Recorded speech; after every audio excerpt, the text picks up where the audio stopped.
नमस्कार। आज हम बात करेंगे एक नेचुरल डिज़ास्टर की जो अभी टर्की में हुआ। टर्की में ही नहीं, उसके नेबरिंग कंट्री भी फ़ील किए, जैसे सीरिया में डिज़ास्टर हुआ। आपके जो आइलैंड कंट्री है, एक साइप्रस, इज़राइल वगैरह, ये सारे लोग फ़ील किए। तो आज हम बात करेंगे अर्थक्वेक के बारे में, लेकिन अर्थक्वेक के बारे में बात करने से पहले हम थोड़ा टर्की का ज्योग्राफिकल लोकेशन समझ लेते हैं और सीरिया का भी। तो आइए, ये देखिए एक मिडल ईस्ट का ये मैप है। ये आपको रेड सी दिख रहा है, ये आपका पर्शियन गल्फ दिख रहा है, ये अरेबियन सी है। तो आप जब सऊदी अरेबिया और मेडिटेरेनियन सी, तो मेडिटेरेनियन सी के जस्ट ऊपर मतलब नॉर्दर्न साइड में आप देखिएगा ना, तो आपको टर्की दिखेगा। टर्की बेसिकली दो पार्ट में है। जो बड़ा वाला पार्ट है वो एशिया में है, मतलब कहिए कम से कम 95% जो पार्ट है टर्की का वो एशिया में पड़ता है। मात्र 5% पार्ट जो है वो यूरोप में पड़ता है। तो यूरोप वाले जो छोटा वाला पार्ट है, ये जो है, ये छोटा वाला पार्ट जो है, इसको थरेस बोलते हैं और इसको एशिया माइनर बोलते हैं। थरेस का जो मुख्यालय है वो इस्तांबुल है, या कैपिटल बोल सकते हैं, या मुख्यालय उसको इस्तांबुल है। और जो एशिया वाला बड़ा वाला पार्ट है, इसकी कैपिटल जो है या राजधानी अंकारा है।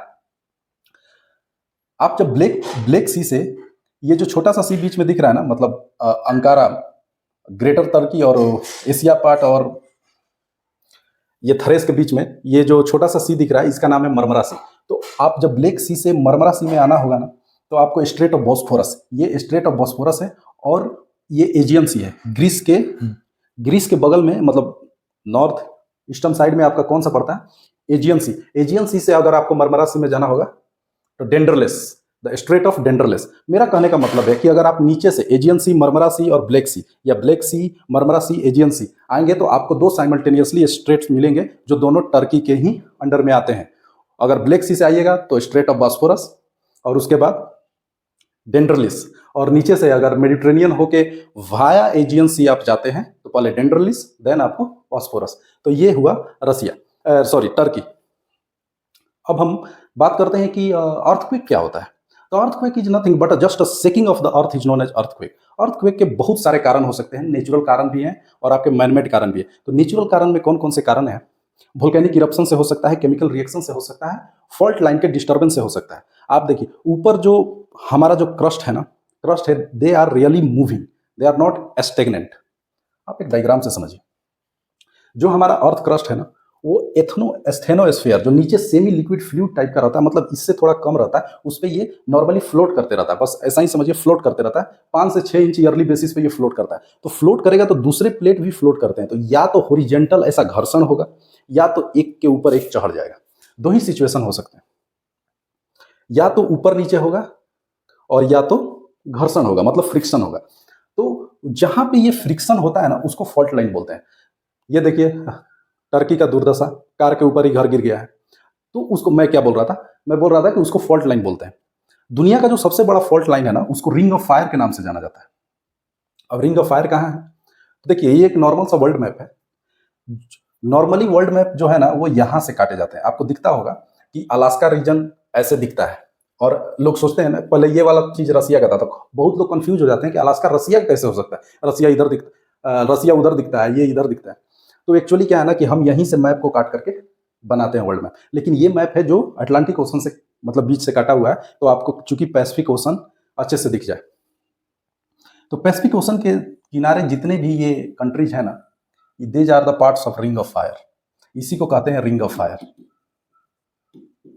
रिंग ऑफ फायर ये अर्थ का ना सबसे प्रिंसिपल फॉल्ट लाइन है। यहाँ पे द ग्रेट, सबसे बड़ी पैसिफिक ओशियन प्लेट जो है ना, चारों तरफ के कॉन्टिनेंटल प्लेट से टकराते रहती है। और जैसे ही आप, मतलब जैसे ही ये डिफरेंस आया ना, कि कोई ओशियनिक प्लेट किसी कॉन्टिनेंटल प्लेट से टकरा रही है, तो ओशियनिक प्लेट हमेशा नीचे रहती है। नीचे मतलब सबडक्शन कौन करता है? तो ओशियनिक प्लेट। और ओवरराइड कौन करता है?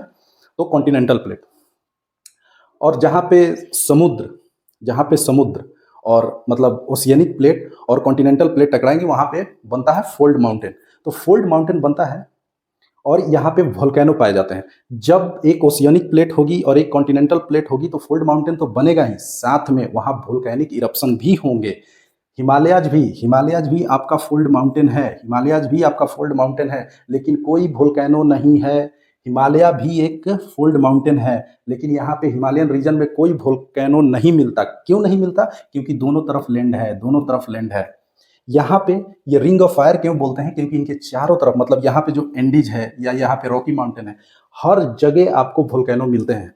न्यूजीलैंड में मिलते हैं, ऑस्ट्रेलिया में, ये जापान में फुजियामा, फुकुशियामा, मतलब आप देखिएगा तो इधर वो डोरमेंट है वोल्केनो या एक्टिव है, मैं उसकी बात नहीं कर रहा हूँ, लेकिन वोल्केनो मिलते हैं जब कोई ओशियोनिक प्लेट और कॉन्टिनेंटल प्लेट कोलाइड करती है। और ओशियोनिक प्लेट आपको याद क्या रखना है, ओशियोनिक प्लेट चूंकि हेवी होती है वो हमेशा सबडक्ट करती है, कॉन्टिनेंटल प्लेट ओवरराइड करती है, फोल्ड माउंटेन का फॉर्मेशन होता है, साथ में वोल्केनो का भी फॉर्मेशन होता है।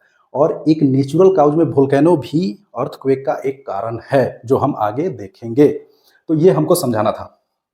अब क्या है कि जो एनर्जी जो रिलीज करती है अर्थ, एनर्जी दो ही प्रकार से आप रिलीज कर सकते हैं, या कोई भी एनर्जी या तो पार्टिकल नेचर में होती है या तो आपको वेव नेचर में होती है। तो ये जो अर्थक्वेक की जो एनर्जी होती है वो पार्टिकल नहीं होती। पार्टिकल मतलब एक चीज को आप मार सकते हैं, चौक चला के मैंने एक स्टूडेंट को मार दिया तो वो पार्टिकल एनर्जी मैंने यूज किया। लेकिन वेव, मैंने गाली दे दिया खुलेआम सबको, यूट्यूब पर आकर के सारे, मतलब किसी को भी गाली दे रहा हूँ तो वो सब सुन रहा है, तो वो वेव है, साउंड एक वेव है।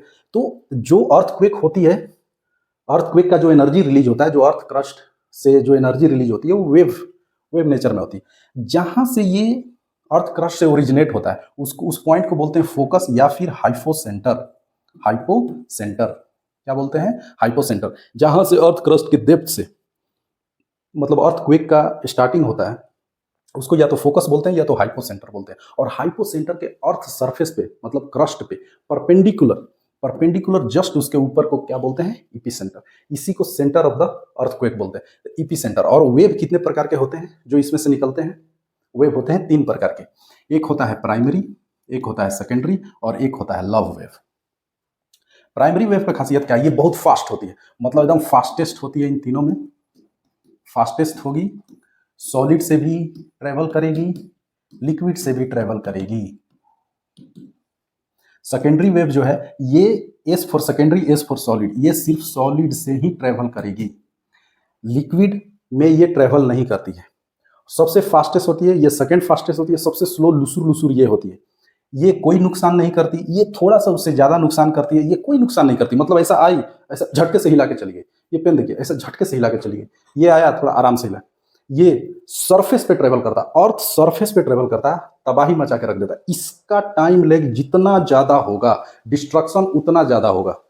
तो टर्की के जो मेटर में ये रहा था लमसम 40 सेकेंड, आसपास आप बोल सकते हो आधा मिनट, आधा मिनट, मतलब 40 सेकेंड का ये मंजर है। अगर, और रेक्टर स्केल पे, रेक्टर स्केल पे एवरेज में बोलूं, क्योंकि पहला जो आया होगा ये बहुत कम आया होगा, फटाक से निकल गया होगा, 3 बार आया है, 3 बार आया। और आफ्टर शॉक 11 बजे तक आता रहा है, मतलब वाइब्रेशन ये 3 बार आया है। तो ये 7.5 के एवरेज में रेक्टर स्केल पे इसका मेजरमेंट था। तो इस तरह से 40 सेकेंड में देख लीजिए। अब हम जानते हैं कि काउजेज क्या है। तो पहला है केमिकल रिएक्शन, मतलब नेचुरल काउज। जाहिर सी बात है अर्थक्वेक एक नेचुरल फिनोमिना है, तो उसके कुछ नेचुरल काउज भी होते होंगे। अर्थक्वेक क्यों आता है, तो पहला है वोल्केनो, वोल्केनो। दूसरा है इलास्टिक एनर्जी,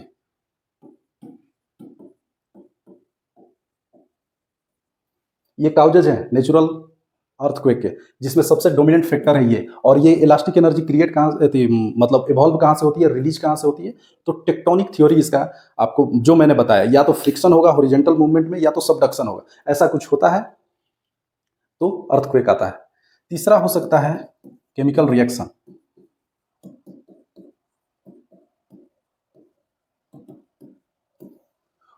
हो सकता है अंदर में कोई कॉम्प्लेक्स केमिकल रिएक्शन चल रहा हो और जिसके चलते आपका अर्थक्वेक आ गया। क्या मैनमेड कारण से हो सकता है, हो सकता है मैनमेड कारण से। पहला है डैम कंस्ट्रक्शन, और दूसरा है प्रोमिनेंट कारण nuclear bomb, BOMB, bomb, nuclear bomb. Nuclear bomb के बारे में हमारा ही एग्जाम्पल है, जब हमने अपना मतलब न्यूक्लियर बॉम्ब टेस्टिंग किया था पोखरान रेंज में, तो चारों तरफ भूकंप आ गया था। और डैम, डैम का बेस्ट एग्जाम्पल है ना Koyna dam, India, Koyna dam. जो डैम 100 मीटर से ज्यादा हाइट का होगा, 100 मीटर से ज्यादा हाइट का होगा ना, वो पोटेंशियल है कि वो अर्थक्वेक ला सकता है। कोयना डैम 1960 में महाराष्ट्र के सतारा रीजन में, महाराष्ट्र के सतारा डिस्ट्रिक्ट सह्याद्री रेंज के करीब ये कोयना रिवर पर कोयना डैम है, जहां पे 1960 में भूकंप आया था। अगर ज्योग्राफी की दृष्टि से देखा जाए ना तो डेक्कन प्लेट्यू में अर्थक्वेक नॉर्मली नहीं आना चाहिए। क्यों? क्योंकि अर्थक्वेक की जो वेव्स है ना, वही primary wave, secondary wave, love wave, वो मटेरियल पे भी डिपेंड करती हैं चलने के लिए। अगर आपके पास फ्रेजाइल या अलूवियल लैंड हुआ, फ्रेजाइल या अलूवियल लैंड हुआ, अगर मैं यही कहूँ कि ये टर्की वाला जो भूकंप है अगर गलती से नॉर्दर्न इंडिया में आता ना तो उससे खतरनाक तबाही मचता। मतलब उधर तो लैंड स्लाइड, मड स्लाइड ऐसे भी आ जाते, लेकिन नहीं हुआ। तो मेरा कहने का मतलब है कि मटेरियल पे भी डिपेंड करता है। अगर अलूवियल स्ट्रेच है तो ज़्यादा तबाही होगी, अगर कॉम्पैक्ट है, रॉक है, हार्ड रॉक है तो कम होगी। तो ये डेक्कन प्लेट्यू वाला रीजन है ना, इसको कहते हैं डेक्कन ट्रैप। जब अंदर से कुछ डिस्टर्बेंस होता है और ईपी सेंटर बनता भी है ना तो ऊपर आके वो बोलता है कि चल रहे हम बिखरे हुए हैं यहाँ पे। इतना बड़ा, इतना जबरदस्त है, इधर कभी भूकंप नहीं आता। इसीलिए हाई, मतलब मुंबई में, हमारे इंडिया में देखिएगा तो मुंबई में, गुजरात में, इधर स्काई क्रेपर्स मतलब बड़ी बड़ी बिल्डिंगें मिलती हैं। मतलब नॉर्दर्न इंडिया में ऐसा नहीं बनाया जाता। इसके भी कई यही सब कारण है। तो कोयना डैम और भी है, यूएस का कुबर डैम है, इजिप्ट का असवन डैम है। तो ये लोग 100 मीटर से ज़्यादा हाइट के हैं, तो ये लोग पोटेंशियल काउज बन सकते हैं, टेक्टोनिक डिस्टर्बेंस कर सकते हैं due to the weight of the water, और वहाँ पे भूकंप आ सकता है।